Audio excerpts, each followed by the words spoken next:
I'm glad you give me this opportunity. I'm very partial to Canada, and I think their socialized medicine system is, I think they're wise to have it. And I think they're wise to pay their pharmaceutical prices instead of ours. And I think it's wonderful that we've gotten along with Canada so well all these years. And no, I think you should be quite pleased with Canada. I don't think it helped you to have two different languages spoken. That was an unfortunate accident. But I basically like Canada, and I think in some ways you do better than we do.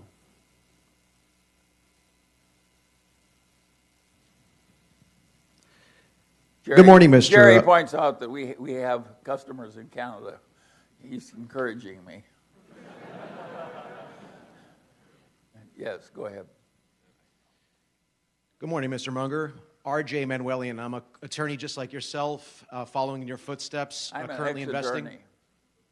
I had a question regarding investing. With computers and artificial intelligence rapidly getting better at investing than humans, what should analysts and portfolio managers in the investment management industry do to remain competitive? Thank you. Well, that's a very good question. I think what people in the investment management industry ought to do is prepare for tougher times ahead. I think this indexing thing is going to run and run and run, and I think that there are wretched excesses in a lot of the well-paid hedge fund and private equity businesses that will in due time result in a lot of troubles that give pain. So everywhere I see the endowment managers have the same mantra. They want fewer and better investment managers. That's not going to be good for investment managers. And the rest of the people are indexing. Now, do you want any other cheery news? The cheery news is that if you think the way we nerds think and keep at it long enough, you'll do all right. But if you go with this crowd, I think there's pain ahead.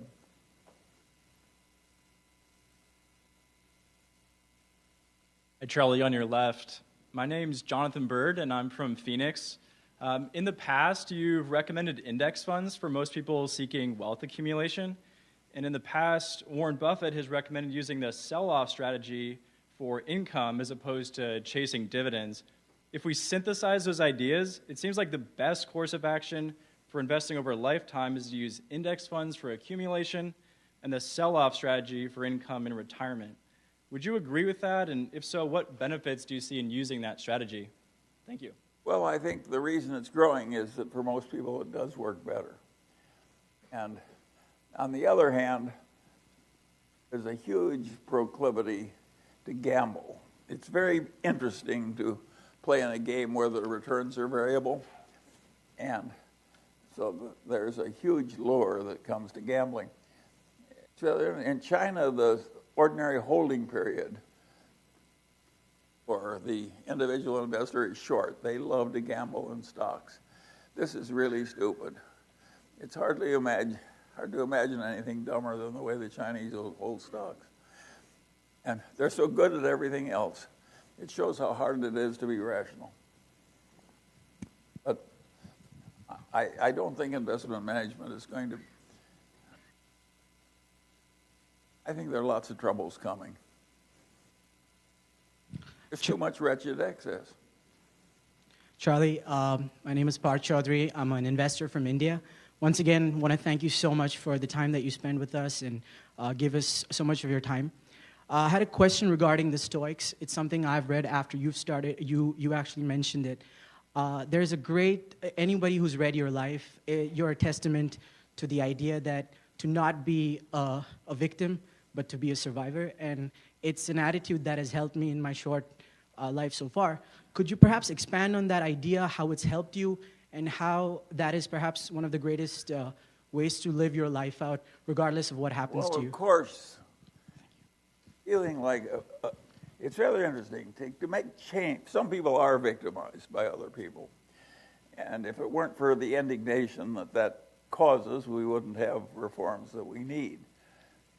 But that truth is mixed with another. It's very counterproductive for an individual to feel like a victim, even if he is. Best attitude is just to be cheerful about everything and keep plugging along. And therefore, I don't like politicians that get ahead by trying to make everybody else feel like a victim. And they make my flesh crawl. And I just don't believe in it. Of course, who wants to be a victim instead of a survivor? Of course we want. But feeling like a victim, you can recognize your position is bad and try and improve it. That's okay. But to have a deep feeling of victimhood and it's all somebody else's fault is a very counterproductive way to think. People don't even like being around it. It's really stupid. And yet our politicians build on it and try and make their careers work by doing something that's very bad for all the people they're talking to. And they think they're doing the world's work. You know, it's crazy. It's absolutely crazy.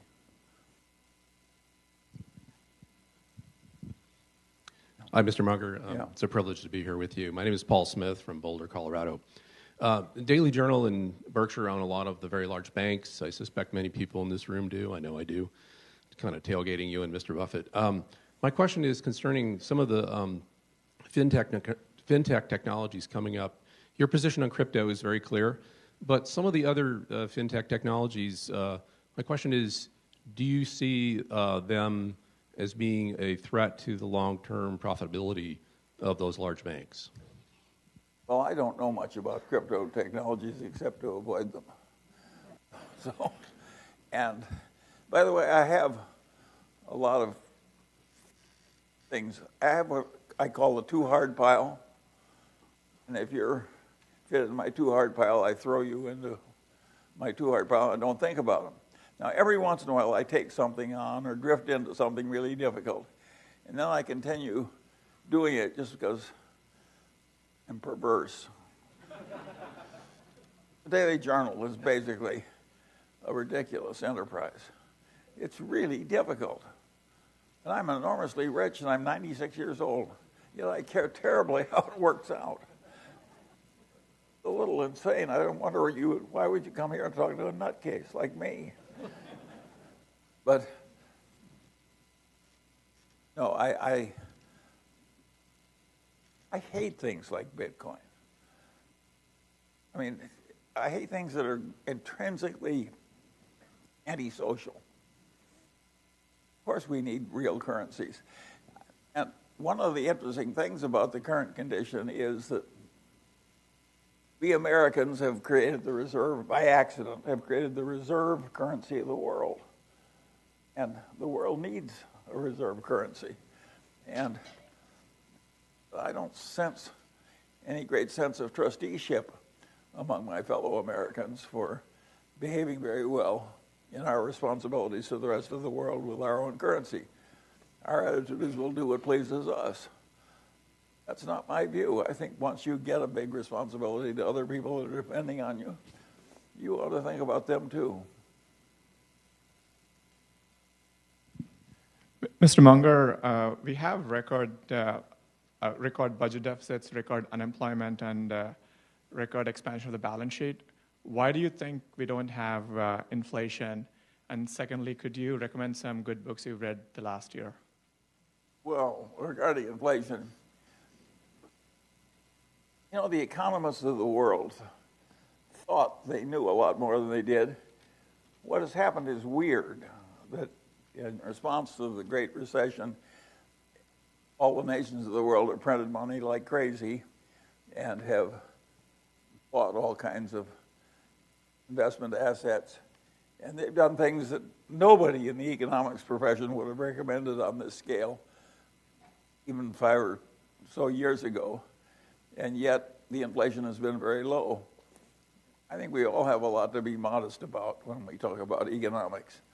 Lyndon Johnson said that giving a talk on economics was a lot like pissing down your leg. He says it feels hot to you, but it doesn't influence anybody else very much. And I'm afraid I can't do much better than Lyndon Johnson could.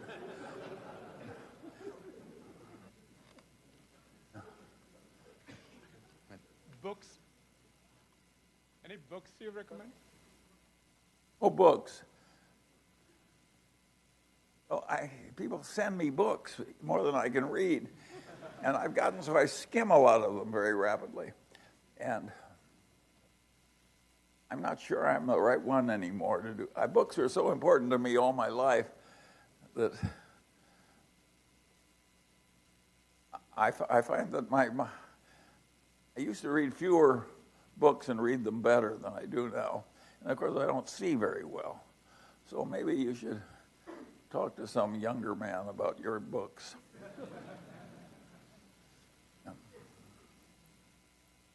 Hi, Charlie. My name is Yang Lee. I'm an investor from New York.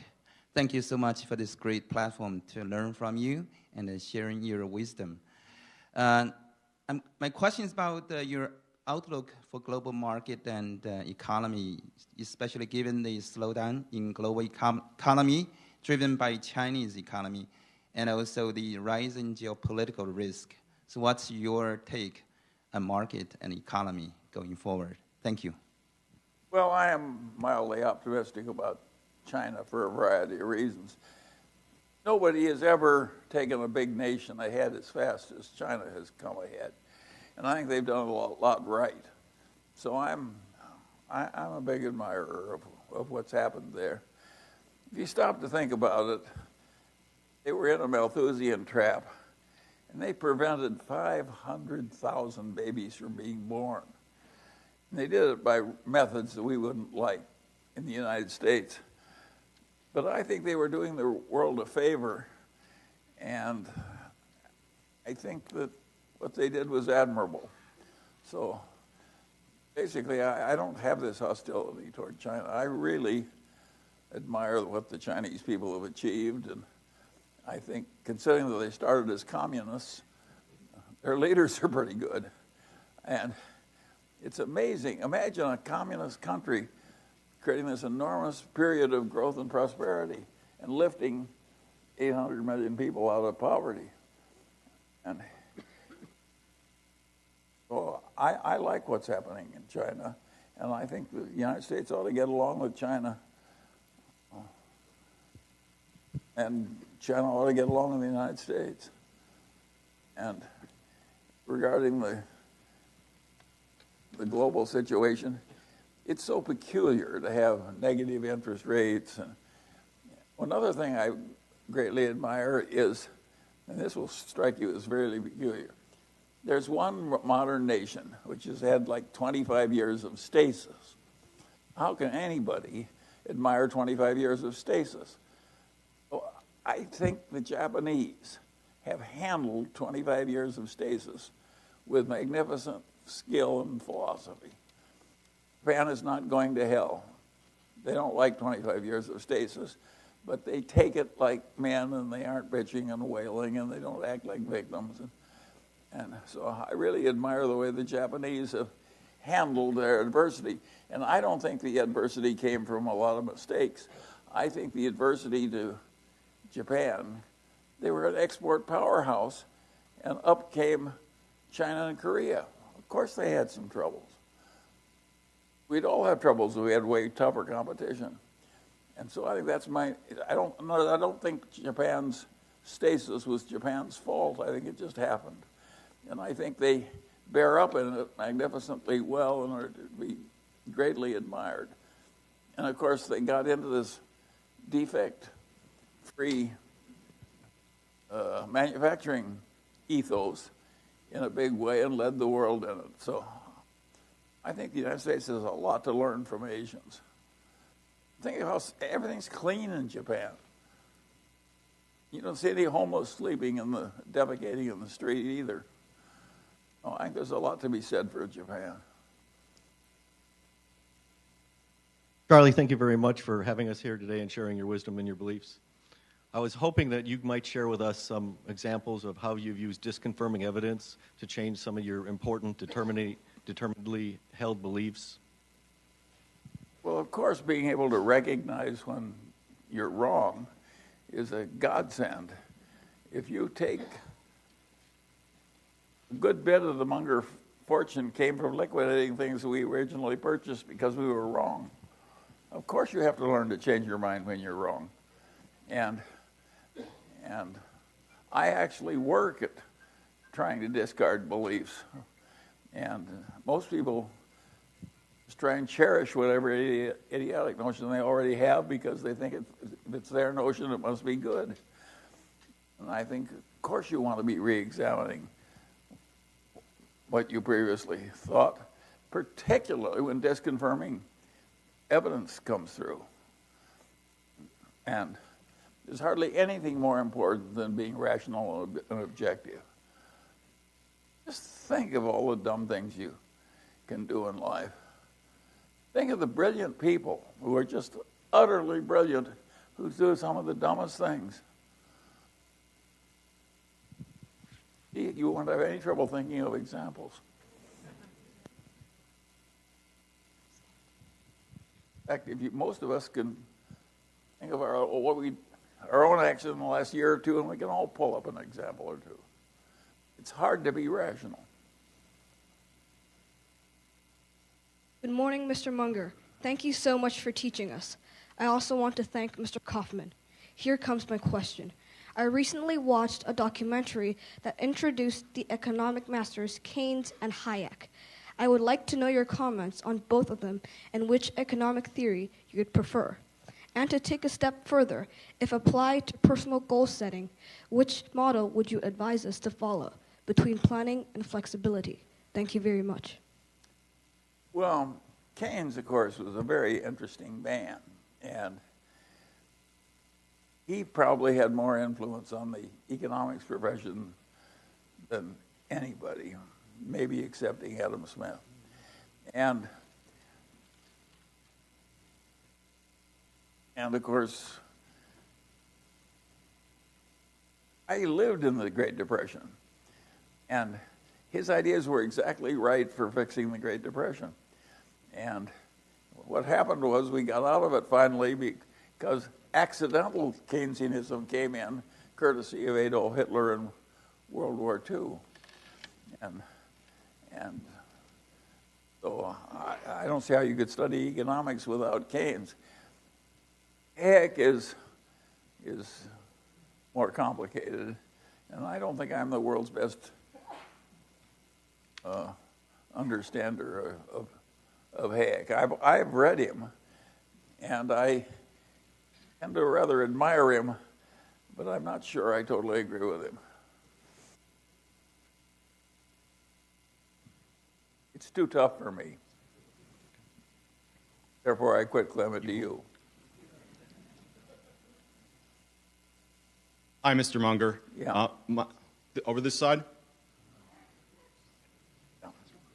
My name is Glenn Tung. Thank you for this wonderful meeting and especially for serving food this year. I want to ask you about Tesla. The company has a market capitalization of about $140 billion. It traded last week about $200 billion in stock and traded about $500 billion in options. And the stock moved about 20% a day. Meanwhile, Mr. Musk seems thrilled to stoke this volatility. I wanted to know what your thoughts are on this situation, and particularly what your thoughts are on Mr. Musk's behavior. My thoughts are two. I would never buy it, and I would never sell short.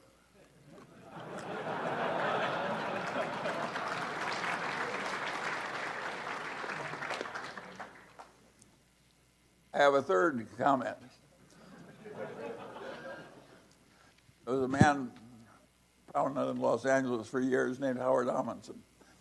He once said something that I've taken to my heart.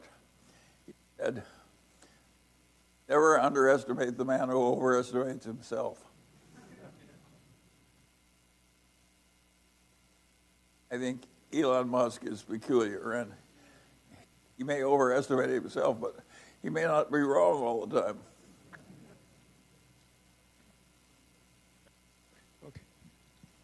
Hi, Mr. Munger. My name is Joe. I'm an investor from China. I do the venture capital. And three things. First, I really thank you for you encouraging so many investors around the world. And I hope you keep your body well and do this a little longer. And then I have two questions. First is, what do you think of the value investment in next 50 or 100 years? And second question is, do you have any advice on the industrial research or the industrial investments? Thank you. Well, I don't think I've got any wonderful comments to make about industrial investment. I do have the feeling that the world may change. And two changes that I think are possible are that I think they may extend life, average life duration by fancy tricks.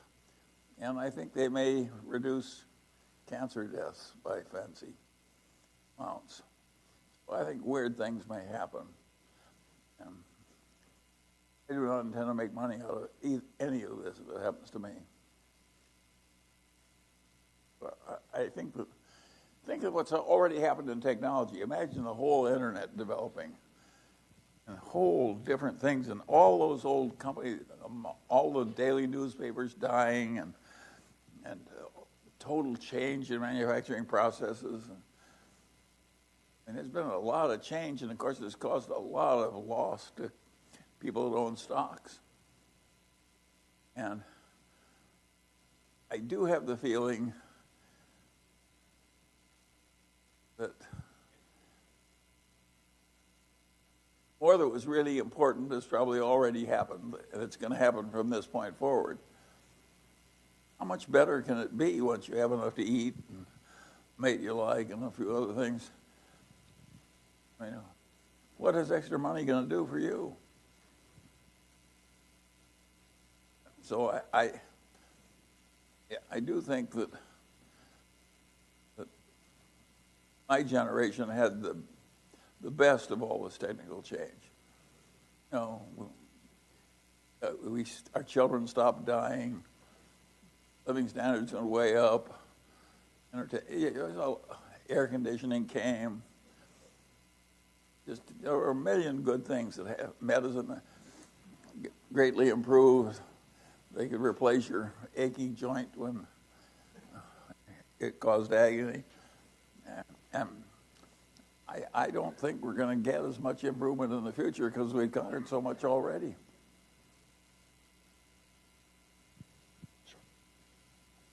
Mr. Munger, on your right. Earlier in the meeting, you mentioned the benefits of taking the high road, treating the customers the right way, et cetera. There's a sense, which may or may not be true, but there is a sense that in China, there's more moral flexibility in business, less respect for the rule of law, and less transparency than there is in the West. Do you share that concern? Well, I'm naturally more comfortable in my own country with its traditions than I am in what's evolved out of Chinese communism. And of course, I admire, considering where they were, mired in this Malthusian poverty, and I also mired in some ignorance. And that leader who said, "I don't care if the cat is black or white, I want to know if it catches mice," that was one smart leader. And I think that smart leader yesteryear has other leaders now who are smart. And I think they're going to keep improving. I even think the Chinese may get over their crazy love of gambling. I once talked to a bunch of Chinese leaders. I said, I got the feng shui, and I said, "Get over it. Pure superstition." Good morning, Charlie. Yeah. Hi. How are you? On your right-hand side. All right. And quick question. any secret of longevity, and how many hours do you work a day? How do you stay like so current with all the information, like a lifelong learner? Well, I don't think I deserve any credit for longevity. It just happened. I don't have any. There's no male in my family that ever lived any such age. And it's weird. Oh, I can't help you.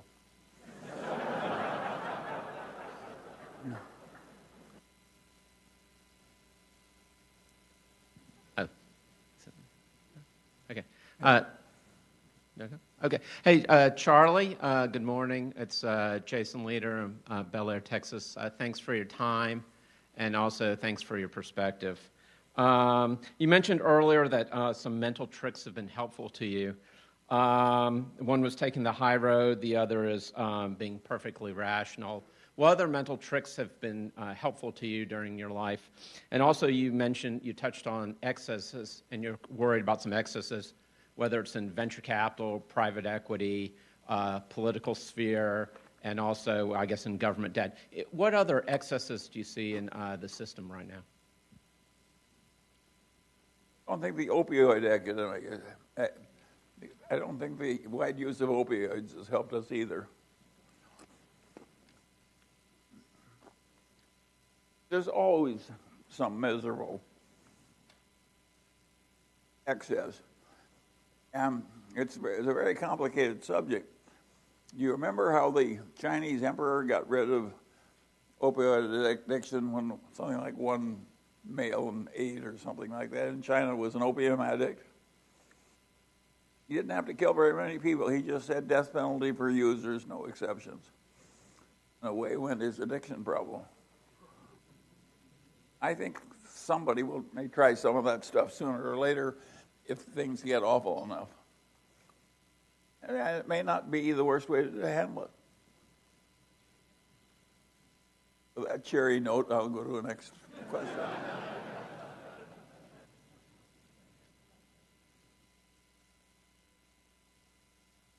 Mr. Munger, over here on your left side. Yeah.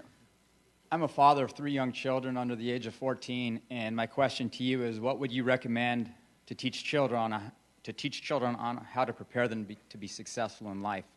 I think the best thing any parent can do is be a good example. Preaching doesn't work worth a damn. Yeah. There are over $10 trillion of securities around the world with a negative yield, and by the president's Twitter feed, it seems that he wants to bring negative interest rates to the United States. Are you for negative interest rates or against them? Negative interest rates make me very nervous. However, I don't think the authorities had much choice. It's politically impossible to do big stimulus rapidly, and the only weapon they had in a crisis was to print money and change interest rates. And I think it was probably the right thing to be done. Of course it makes me nervous. And I think, having worked once, people will overdo it. I think that's the nature of governments and people. And of course that makes me nervous. I don't know what to do about this. Hi, Charlie. I'm in the back of the room on your right. I'm Cameron Hamidi. My question is about the effects of low interest rates on insurance. Lower returns on float may be causing a tighter supply of insurance. For example, there used to be 3 main underwriters insuring all the taxi cabs in Southern California. Now it is heading towards just 1 underwriter who will have a monopoly on all commercial taxi insurance in Southern California. You have access to CEOs of Geico and Wesco and a Rolodex that we can only dream of. So do you see 10 years of low interest rates posing a systemic risk to the supply of insurance? I am made uncomfortable with the idea of extremely low interest rates or negative interest rates even more extreme, lasting a long time. I don't think anybody knows how those will work. So, if you are a little uneasy, welcome to the club. I think it's dangerous and peculiar. But I think we had to do what we did.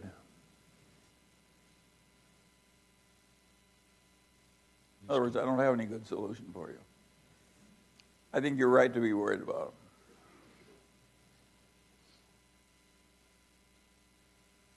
Charlie, it's okay to talk. I'm Steve Hausman. I've been in the broker business since 1966. I came to your meeting back in the 80s. I think we had 25 or 30 people at your annual meeting. The question I have, with the deficit so high, with interest rates, is interest rates in more of a bubble situation? And I remember back in the 70s, we had the Nifty 50. Is our technology stocks in the same criteria as it is now? It looks like there's 10, 15 stocks everybody's investing. The value situation has been down for the last 4 or 5 years. I was also looking at a couple of stocks that you own, Kraft Foods, with your 26% in the company. How come does it make sense for your company, for Berkshire Hathaway, to buy out Kraft Food completely and take advantage of the low price? Well, I don't think I can comment about what Berkshire Hathaway might do next at what price. But Nifty 50 is an interesting question. At the height of the Nifty 50 craziness, which was created by the Morgan Bank of all places, you had a home sewing company who was selling her 50 times earnings. Home sewing. Great God. We are not that crazy yet. So I think that a lot of what's happened is not crazy. I think these companies are very valuable now. They may be selling at too high prices, but home sewing was sure to fail. I don't think our leading tech companies are at all sure to fail. Well, I think it's not nearly, the current situation is not nearly as crazy as what Nifty 50 was. Absolute dementia.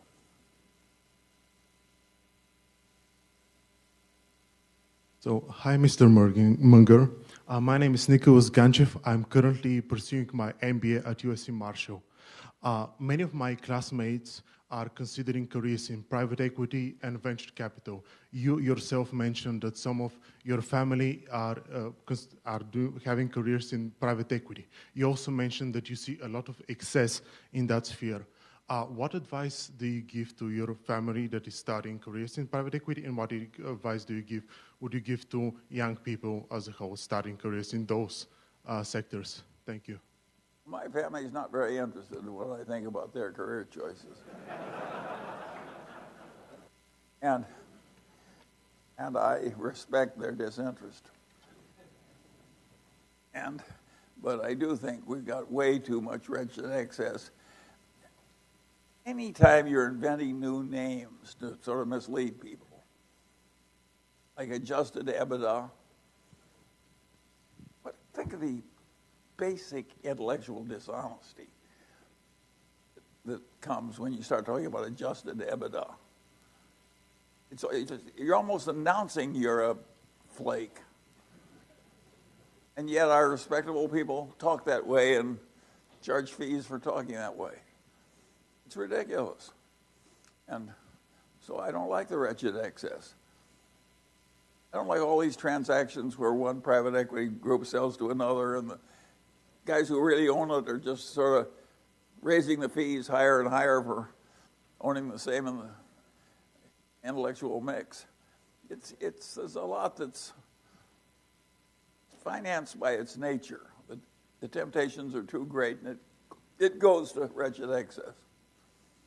Of course, I don't like it. I don't think it's good for the country.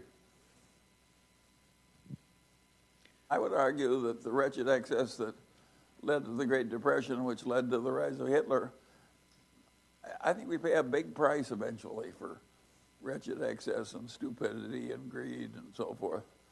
I'm all for staying in control. In other words, I'm all for behaving a lot more like Confucius. Good morning, Mr. Munger. Thank you for having us. It's a privilege to be here. My name is Alan Chung. I'm from San Francisco. My friend Tony Huang wanted to be here and ask this question himself, but he's currently stuck in China, so he's asked me to ask this on his behalf. Mr. Munger, it is well known that you're an avid and voracious reader. Tony wanted to ask, do you ever reread books that you've already read before? And if so, which books do you reread? Yeah, I do. Let me give you an example of something I want to reread that I haven't reread yet. The other day I was musing over the current situation, and it popped into my head that I had read a poem about 80 years ago by George Sand, and George Sand was a female writer, but female writers, to get ahead in those days, sometimes used men's names. George Sand wrote a poem, and it was an ode to the goddess of poverty. She said, "Hail to the goddess of poverty, a wonderful goddess of poverty. She tills the fields, she minds the mines," and so on. And if I remember right, toward the end, the goddess poverty said, "If you try and banish me, you'll live to want me back." I kind of agreed with this poem, and I'd like to see it again. I don't know how to punch notes on the internet and get George Sand's poem to me, so if somebody will send me her poem, I'll very much like it. But I'm telling you this because it's an antidote to our politicians who want to tell us they're going to abolish all poverty. It's a stupid idea. You know, it's like saying we'll all be riches in a modern civilization are a relative thing. It's status where we want. It isn't that we need more beans. And the trouble with reaching for status is that the bottom 90% are always going to contain exactly 99% of the people, no matter how hard we work or how much we succeed. And we actually need some tough incentives in a civilization to make it work. In other words, George Sand was right. The goddess of poverty is not all bad. She's partly good. And of course, I like thoughts that I have that are different from everybody else. And I think that a billionaire who talks about the glories of the goddess of poverty is making a contribution. But only a bunch of nerds like you will appreciate it.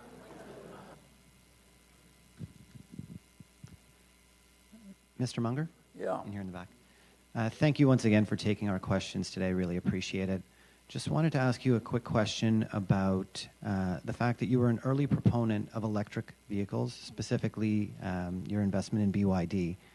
I wonder if, from your perspective today, other technologies like hydrogen fuel cells or others that may come to mind are equally important in terms of their emerging capabilities and what sort of impact they may have. Well, I think electric vehicles will be more popular than hydrogen fuel cells. Getting the sun's energy transferred into electricity and electricity into the vehicles is basically a good idea for the long pull. And I think all the technology is going to work. And some of it's actually improving. We may get a lithium battery that's actually quite safe and more energetic than those we have now. Well, I think that's all to the good. In fact, here in California, when I came to California, we had a petroleum club. We had wildcatters. We had a big oil industry. It was a little like Texas.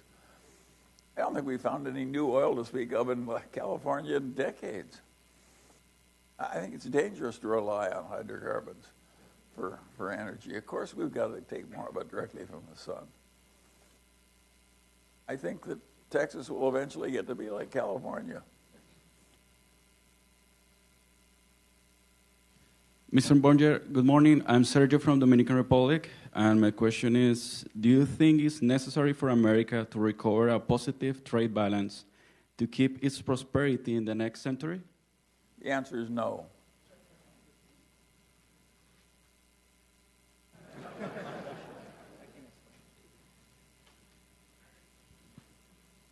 Dear Charlie, my name is Liang Hong. I visit this church today from Tokyo, Japan, where I work for one of your investees. To borrow words from another blind philosopher, John Milton, Berkshire, Costco, and Daily Journal, please be long choosing and beginning late. This question is for my 5 children who may be watching later. How do you nudge your kids and grandkids to hold on to their shares for as long as possible? I don't think I'm a good model for you. My children seem to do pretty much what they please. And I find I'm happier if I just do the best I can by my children and take the results as they fall. I wouldn't sweat too much about whether your children hold the stock or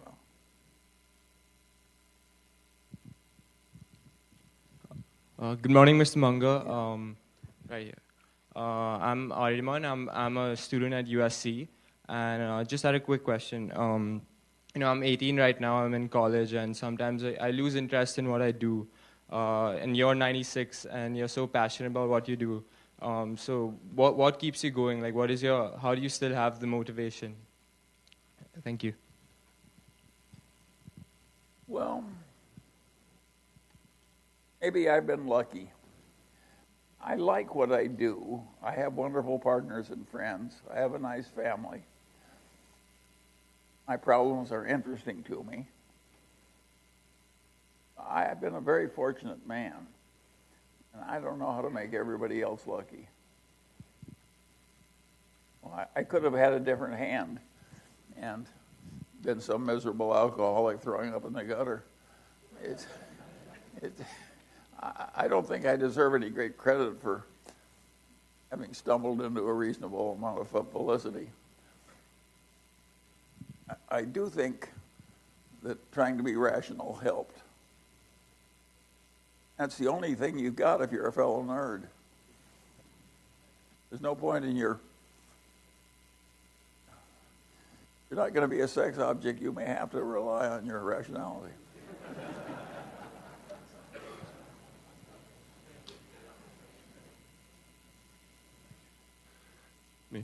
Hey, Charlie. My name is Brian Lax. I'm from Los Angeles. There's a lot of talk these days about the climate and the environment and funds divesting fossil fuels and countries trying to figure out how to generate electricity without polluting the environment. Could you give us your thoughts on nuclear power? I know Bill Gates has been a pretty vocal supporter of it.